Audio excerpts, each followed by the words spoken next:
Welcome to the Better Call Daddy Show. This is Big Daddy. Oh my God, that's hysterical. You're not going to believe this. Oh my God. 5 stars. 5.5 stars. Papa. My dad is my hero. Grandpa, are you ready? I love a good happy ending. Oh boy. Hey. It's a phony baloney. And a tit for tatter. Hey, a lot of these things, I don't know where you're getting them from. It sounds like they're coming from when I look in the mirrors. Damn the public. Damn the public. Inner strength comes from not yelling when your kids are making noise in the background. Truthfully, inner strength comes from within.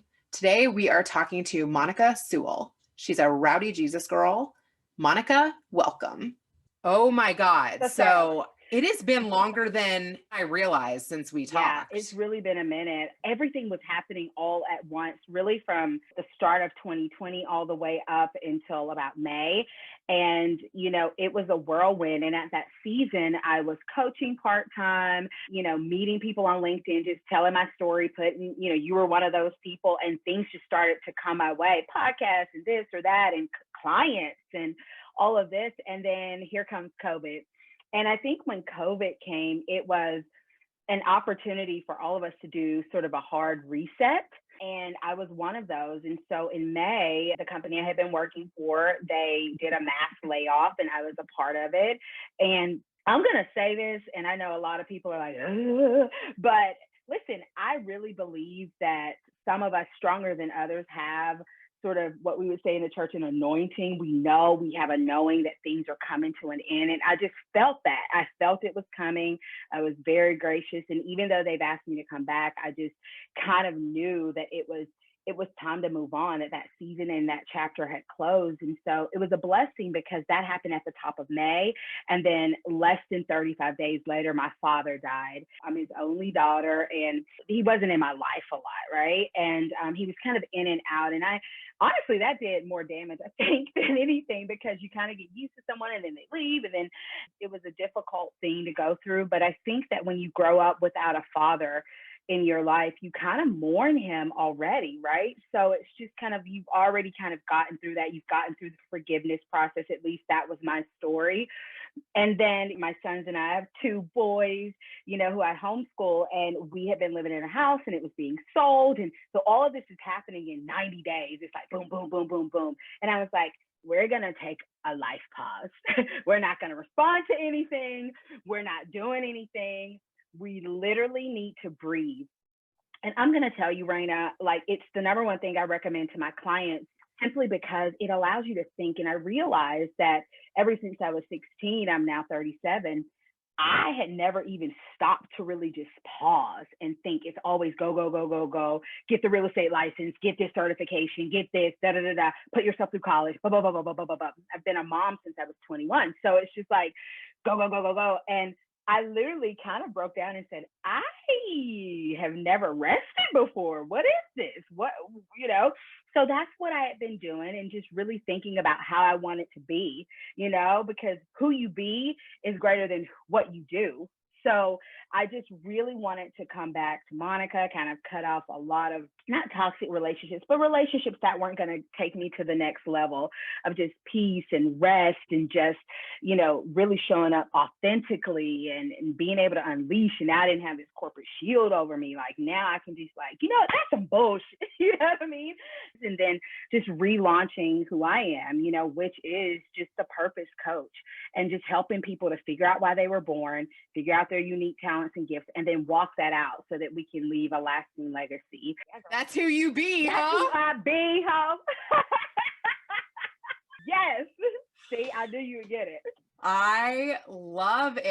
Yeah. I feel it. Yeah.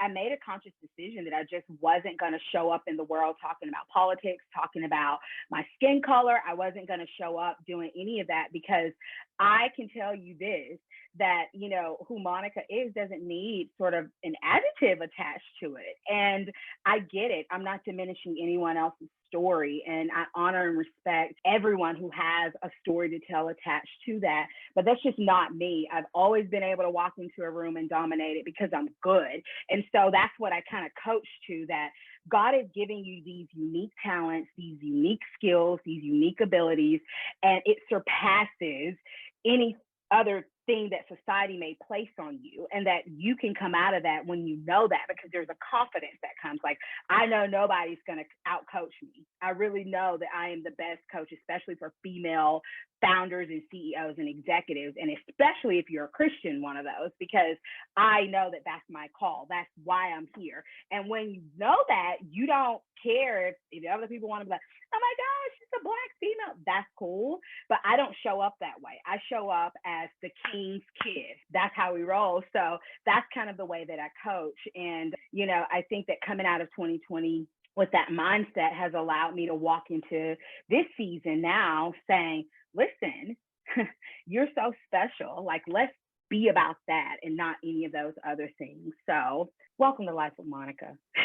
That's amazing. I want to know what that pause was like. It was difficult because I never had done it before. You know, you've taken a vacation, but you're still kind of tapped into your work. You say you're not going to be on social media, but you're still kind of scrolling through, especially in election year. I mean, you just want to know every juicy bit that's going on. At least that's my story. It was really, really painful, I would have to say as well, because it was also that coming to Jesus moment where I realized that the things that I was coaching, I wasn't being. You know, I tell my clients, take a pause, take a break, go to the beach, da, da, da, da. But I wasn't doing that. I wasn't pouring into Monica. So it was very difficult and it was painful, and I had to deal with myself. You know, coming out of it, what I realized is that it was so important to live in the flow. And there are some days where I have 40 things to do, quite literally, little things, and I'm just jam on, me and my coffee. Then the next few days I breathe because that's when my creative comes out. So it wasn't easy, quite frankly, but coming out of it, I realized the importance of doing that. Did you have more than one day with nothing on your calendar? Yeah, I did. And I think that was so hard for me. Like, it was just like, okay, made breakfast. What are we doing now? You know, and it was really taking a walk and smelling the roses and really breathing and not having anywhere to be. There was no one to call. There was no one to coach. It was just me and my thoughts. And so I did a lot of writing during that time, rekindled that. I've always been a big journaler and really, really dug into that and just allowed myself to kind of get messy, right? And just be like, did I give somebody control over my career? Like, I just started like venting, you know, and getting it out. So yeah, it was murky waters, Raina. Do you feel like you were able to get clarity on something that you haven't been able to before? Yeah. There's this lie, I think, that's being told that in order to be successful, you have to hustle, grind, fill your schedule with all these things. And I say the absolute opposite. I say, really, for me, it's, you know, my language for it would be being led by the Holy Spirit, being led in the flow of what needs to be accomplished today. And sometimes that's just walking through sentence structure with my son, Caleb, right? And cooking a really darn good meal, you know, and other days it's more tactical things for my business. And so what I learned is that you don't have to be really busy in order to be successful, that you really can just flow and vibe. And it's not sort of this millennial whimsical thing, but it really is important to breathe and also to know what you're moving towards. Like, someone else's, you know, definition of success may be to have a 7-figure business. Yours may be to make $250,000 a year and only have 4 clients. Well, you don't need a massive funnel or big machine or all this stuff to do it. And so I really was fuzzy on that, quite frankly, because I was like, I needed all the things, right? I need this, pump it in the background, of course. How am I gonna, Grant Cardone says, be a big deal, talk. And I was just like, that's just not Monica. I hold really powerful conversations with people. And when that happens, I change lives, period. There is an endless supply of those people who need me, right? Because I'm here for a purpose. I'm here for a reason. And so I reversed that lie because I was really looking for clarity around that. Like, why do I have to do all this stuff? Like, I'm going to post about me wearing a purple suit in the 4th grade, and it's going to hit the right people. And my clients are out there, and boom, that's how we're going to roll, period. That was the number one thing that I really got clarity around, is that you don't have to be all these things to different people and do all these different machines and be so busy to be successful. You want to, 1, find yourself, 2, define what you want in life, and then you plan your business and your career around that. Right. And that's what the immeasurable life is about. That's a successful, well-lived life. How are you going to take that pause and include it in your fire? I do, because I am such a visionary and, like ideas. I do have a physical notebook that before I go to bed, I write down what I need to accomplish and all of that. And some days I say, stretch and breathe for 45 minutes. And I literally close all of my, like, everything is shut down. And sometimes I even get in the shower and put on my pajamas just for that 45 minutes, just to breathe, because I know that I have a heavy pour, right? Like, you're talking and I just reset. So I literally schedule that pause into my days, and I'm learning to schedule it into my weeks as well, so that I can give all of me and be on fire, because this is just the way I roll, right? But you can't pour from an empty cup. You've got to make that time. And for me, it's just scheduling it. Did your daddy play into your pause?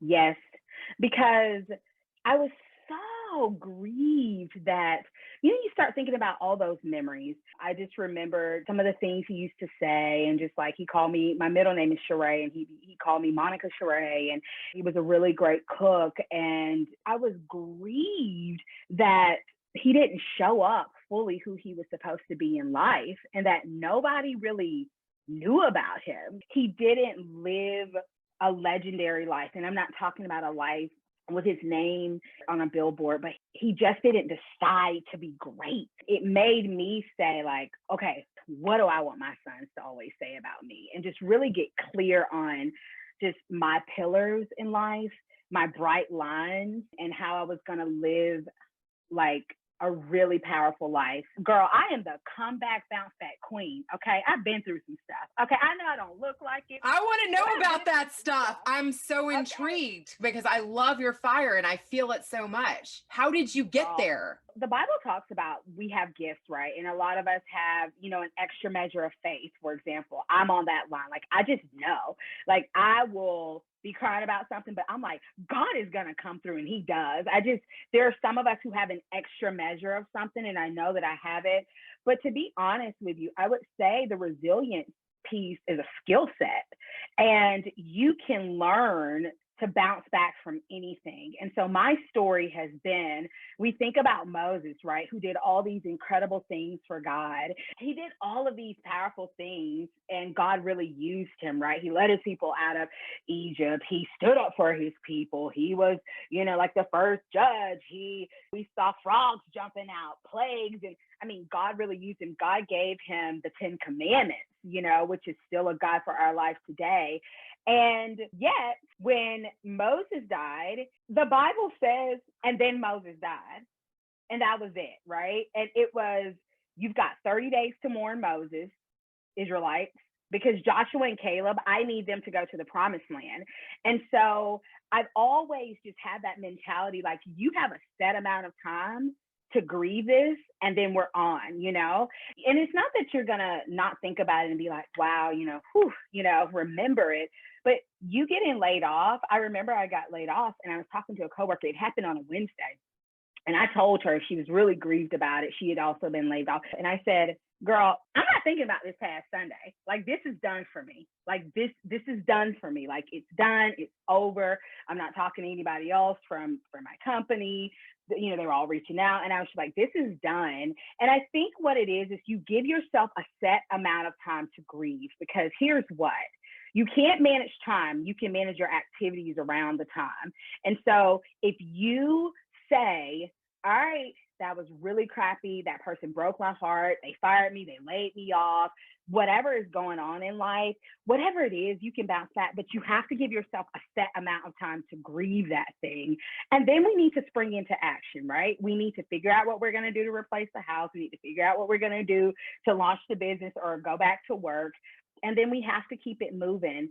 And you give yourself space to mourn, right? Like, don't just be like, I used to do that all the time. Like, man, that was crappy. And then try to bounce back in 5 minutes. And then what it did was, it made me kind of like a walking time bomb because I could be triggered easily by something, right?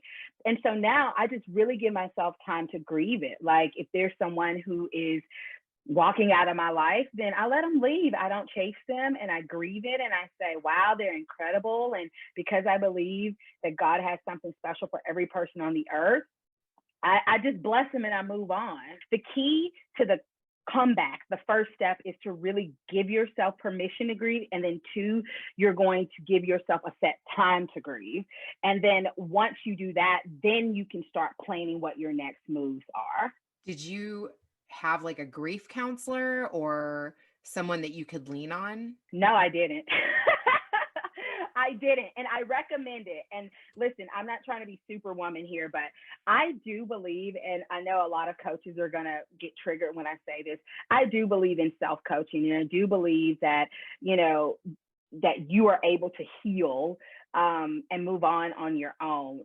Because I have had instances that have really affected me, and I have had a coach, or I did have someone to talk to in the past, this season of my life, I didn't need it because I knew what to do to move forward. My faith is very, very strong. Like, I know that God is going to move me past it. I know that all is well in the end. And if it's not well, it's not the end. How did you get there with God? Going through a lot of shit. Honestly. I know people, but I'm telling you, I don't think you can really have a testimony without a test, starting off with those childhood wounds and looking for that love and affection and attention through jobs and titles and all of that. And once I started to really acquire some of those things, I still wasn't whole. I still wasn't complete. In my 20s, God was just really on this relentless pursuit of me. And I started to go on mission trips. I started to really get involved in the church. I did a lot of work down in Haiti. And I was just seeing the awesomeness of God. I just started to really experience the glory of God, like how cool he was and how connected we all were, regardless of income or age or all of those things. And so I then began to accept that invitation and really read and study the word and get involved in church, which really gave me that foundation. And quite frankly, praying, and really realizing that God was not a religion. It wasn't a religion. It was a relationship. When did you experience him? My first encounter, I think, really with God was back in 2017. I was at this church, and it was this pastor, a really good teaching pastor is what I would call, like really taught the Bible, Dr. Dale C. Bronner, and his church is called Word of Faith. And I remember my son was a couple years old, and I was just really, trying to like forge away from his dad and just really figure my stuff out and return back to school and all this stuff. And I remember there was this pastor who was guest hosting. Long story short, it was my first experience of that altar call kind of thing. I went down there not knowing what to expect, quite frankly, because I was like, now I done seen this on TV and we gonna see if this really works. Okay? I was like, let's just see what happens. I always take that approach. I'm like, child, this might be messy, but I'm in, So I went down to the altar and I was 3 rows back. He was coming in what we call like laying hands on people. I was seeing people like passed out. And this guy, he was an African pastor. And so he had a very robust accent. I think he might have been from Uganda or even Nigeria, but I was just standing there praying, doing this, like not knowing what to do. I had already accepted Christ. But at that time, I just really didn't have that relationship. But this encounter was like everything. And he moved people out of the way. He laid his hands on me. He just hit me like this, and I passed out. And it was like, my eyes were wide open. I remember this clearly. It was just white. And you know the sensation when you're cold? It's like you're in the movies and you get a little chill, or somebody says something that makes you tear up and you get a chill. That's what it felt like, raging through my body. All I know is that two good old ladies, church ladies, they like picked me up, sat me down, and his church is really big, like sat me down in one of the chairs, and I was like jello. I lived like 15 minutes away, and I don't remember getting home. I lived on the second floor. What we call that is kind of being like, you'll hear different stuff, but it's like slaying in the spirit, like God met you somewhere. And that was my first experience. Like I was like, okay, so that Benny Hinn stuff I saw on TV, some of that must be true, because I just experienced it, because I didn't believe that part of it. I was like, bruh, like and to this day, I know some of it is not authentic, quite frankly. I'm going to call it what it is, but I experienced it for myself, and I knew that there was this different layer of faith that I needed to tap into, and so I started to do that work. I feel like envious of people that have that unshakable of a faith. There's people like that even Jewishly, that like without any question, they 100% believe it's true. Yeah, I think it's because I just have never seen him fail. Like sometimes I'll even sense when I'm about to get a client, and I know that feels kind of spooky to some people, but I just know that when I feel and sense something, when God has promised that he's going to provide for me, I know that, right? I really think that it's simpler than we think. Unshakable faith comes with intense confidence and intense trust. And first, you have to trust yourself. You have to trust yourself that like you make good decisions and you can kind of guide yourself, right? Because then it's easy to trust God when he says he's going to do something. It's easier, I would say. And so if you've got a lot of self-doubt, a lot of confidence issues, you know, some of the women that I coach, that's really what we're coaching around. It's that something happened in their childhood usually that made them to stop trusting themselves. And so then they become untrusting of other people, and they certainly can't trust a God that they can't see and touch, right? And so it all can be traced together. And I think that once you do the work of unpacking why you don't have intense confidence in yourself and trusting of yourself, then it's easier to be like, if God said it, then it's happening. Like literally everything flows from that for me. You might hear the language of the law of attraction or pulling things in, manifesting, right? In the church, people hate when you say that because they're like, you're not including God. And I'm like, you know what? I'm reading my Bible, and this basically is the law of attraction. He says, speak it and declare it. When Jesus died, he called us friends. He called us ambassadors. Think about that, ambassadors. That means you carry his brand. That means that he is invested in your success. He wants you to win.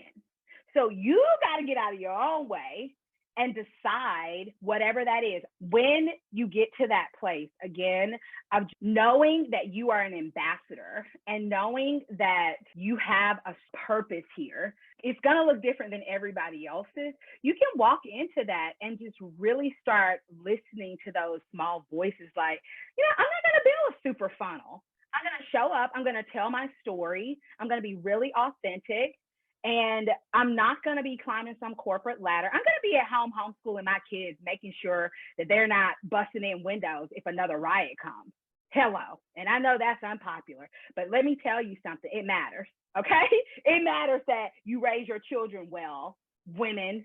Okay. And so I just come from that place of caring what other people think, but not more than what I think of myself, what God thinks of me, and what I think of God. That's really the only three opinions that matter to me. What if you could say whatever you freaking wanted and it was okay to say it? I mean, it would be awesome because hashtag cancel culture. I mean, you can't disagree with anybody. And I'm going to say this because I ain't scared. Okay. Like personally, I really like President Trump. I personally like him. I like alpha men, and I like when people cut to the chase. I'm not talking about character. I'm not talking about delivery. I'm just talking about we're playing patty cake. You know, we don't just say truth triggers. We say, I can't afford a BLA. So I respect when people go right in and they're like, this may sting, but this is also the truth for you. Maybe you don't like it, but this is my truth and I'm going to speak it. There was a season last year, and even it's still touch and go, where if you say anything nice about President Trump in some circles, you're canceled. If you say, no, I'm not going to say Monica, comma, she, he, be, z, z, z, b, p, poo, poo, poo, pa, then you're offending someone. And listen, I'm respecting everybody's story, right? Because I know that we all have a story, but the cancel culture that we're walking through right now is very toxic.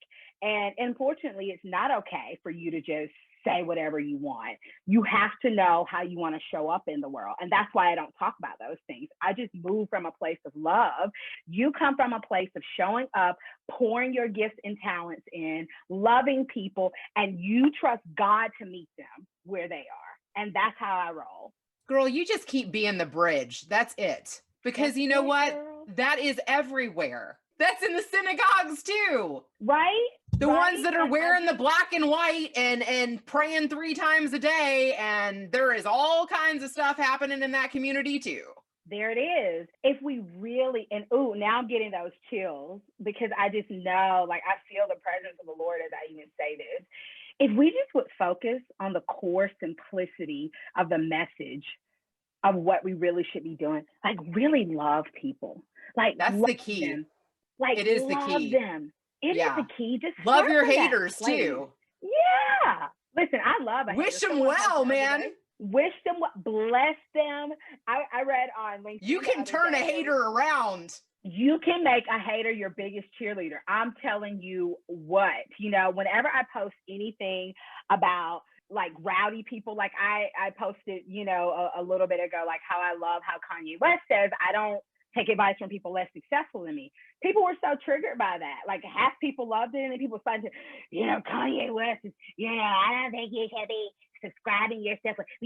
I can learn from anybody. You know what? Learning from anybody is going to lead you to failure. Okay. You need to take advice from people who are at a place of success.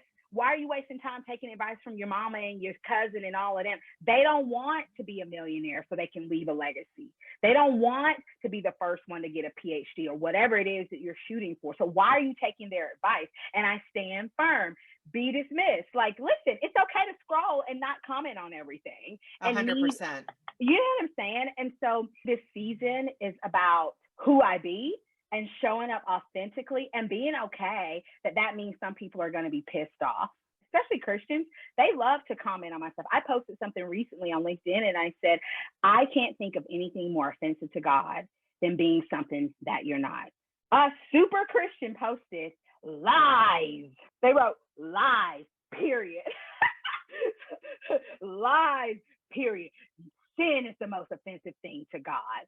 And I was like, this is the part where I could dice them up really good publicly. And then I went 1, 2, 3, 4. And I was like, I hear what they're saying. They're religious. They're a Pharisee, right? They're religious, checking the rules. Blah, blah, blah, blah, blah, blah, blah, blah. Of course, sin is offensive to God.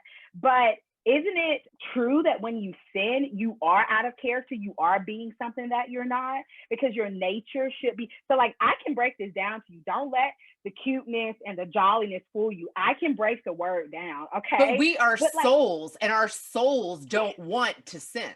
Correct. And so it's just that nastiness of like, but you have, and I went, golly. And then I was like, why are people like that? And then I sat here and I took a deep breath and I was just like, I deleted her comment and that was it. I kept it moving. It happens to me quite frequently, but I'm willing to do that, Raina, because I know that my mission and my purpose is to tell my story, and it is going to attract haters. Thank God for haters. Thank God, because I can't remember anybody who did anything epic in all of the world, Jesus Christ included, who didn't have haters. So thank God for the haters.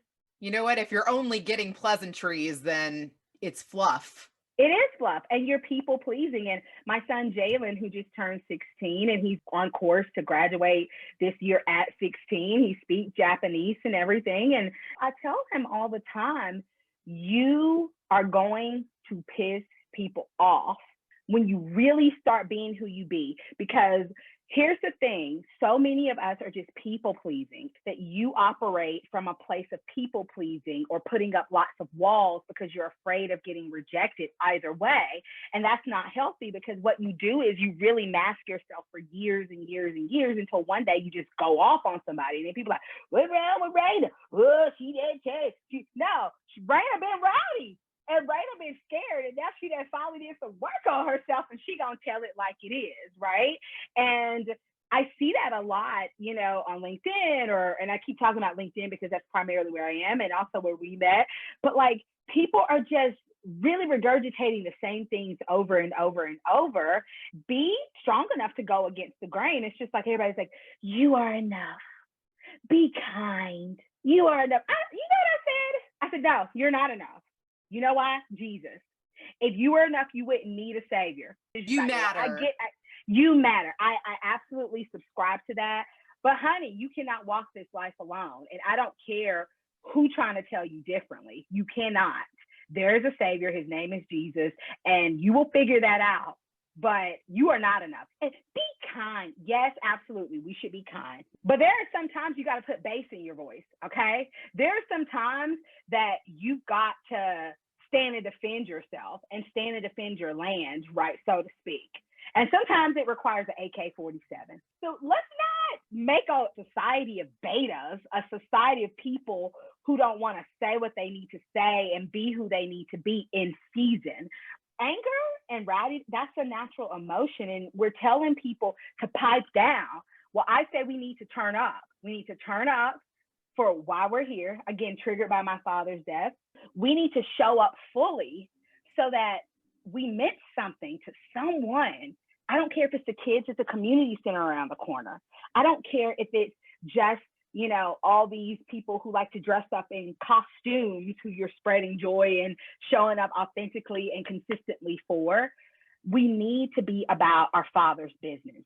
And that is advancing the kingdom. And you do that through your special talents, your special gifts, your calling, your mission, that secret superpower that only Raina has, that everybody in your circle, if interviewed, they would have this one thing that is constantly threatened. That's how you live a legendary life. I feel like you are elevating your dad's soul and that he is breathing into your fire right now. So even though you feel like maybe he didn't live the legendary life that you would have wanted, you are elevating him right now. God, I've never thought about it that way. You're his legacy. Oh, that felt good. You know, I remember the last conversation I had with my ex, and I just told him thank you. And, you know, men don't like when you tell them thank you for breaking your heart, honey. But, honey, I had to do it. I was trying to be petty, but it was right on. Oh, I love it.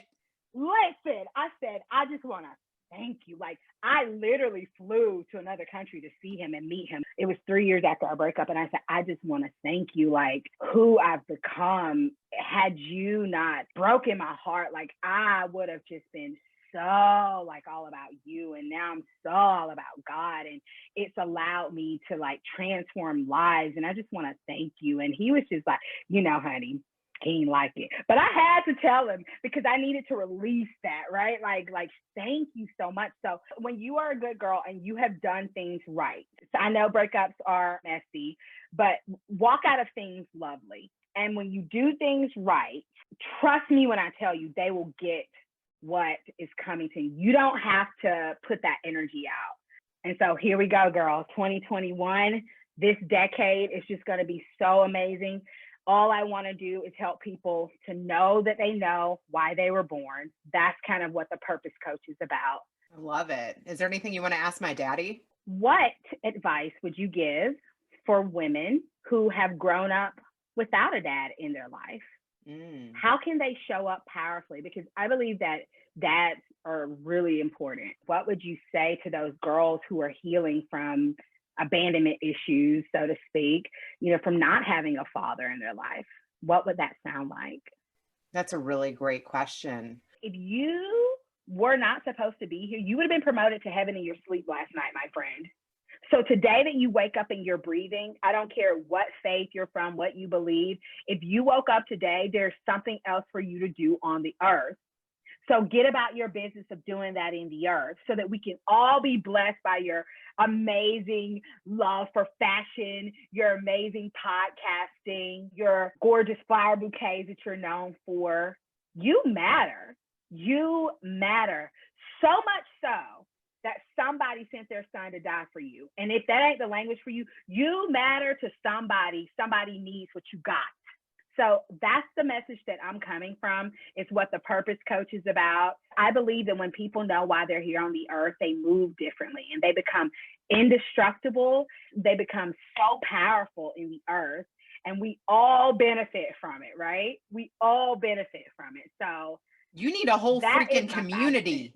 Like, where is your tribe? My community that's coming, I'm excited because coming up in the spring, I am going to go ahead and listen to that little voice inside of me and launch a podcast. It's going to be called The Rowdy Jesus Girl. And I just want to talk. I just want to talk all the day long about all the stuff that we've been believing, all the things that we need to live the immeasurable life. It's Ephesians 3:20. It's my life verse. Now unto him who is able to do exceedingly abundantly, far above, more than you could ever even imagine. It's the immeasurable life. Like, God can do anything, and he can do it bigger than you think when you tap into that. And so I want that to be the start of my community, and I'm just going to let it flow from there. There may be a Facebook group.